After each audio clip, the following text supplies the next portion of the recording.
ايجابيات نادي الزمالك من موسم الكريس اللي خلص ده رقم واحد، واهم حاجه هي ان شاء الله باذن ربنا هنخلص من مرتضى منصور وولاده كلهم وما نشوفهمش تاني في نادي الزمالك.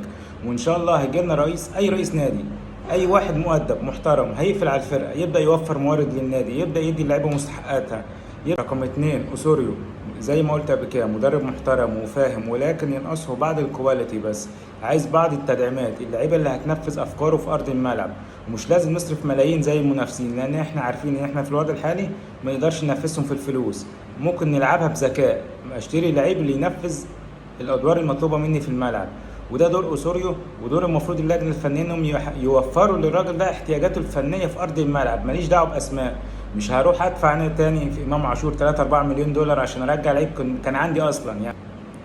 رقم ثلاثة هي احمد سيد زيزو، لعيب لا غنى عنه في نادي الزمالك، لعيب يستاهل كل جنيه بياخده، لعيب في اسوأ مواسم نادي الزمالك بينافس على هداف الدوري واكتر لعيب صانع اهداف، لعيب شايل الفرقه لوحده على كتفه في وقت ما فيش حد جنبه، يعني الله يكون في عونه بجد والله. رقم أربعة، إن كلنا اتأكدنا واكتشفنا قد إيه أحمد أبو الفتوح مهم لنادي الزمالك، لعيب مهم جدا في نادي الزمالك والمنتخب مصر، اللعيب كواليتي بتاعه مش موجودة في مصر. اللعيب ده لا قدر الله لو مشي من نادي الزمالك مش هنعرف نعوضه تاني أبدا، ولازم نجدد له بأي شكل وبأي تمن هو عايزه. أحمد أبو الفتوح مع زيزو مع عودة محمود حمدي الونش إن شاء الله ممكن نبني عليهم فريق، قوام فريق للموسم الجديد، فريق إلى حد ما يبقى قوي مع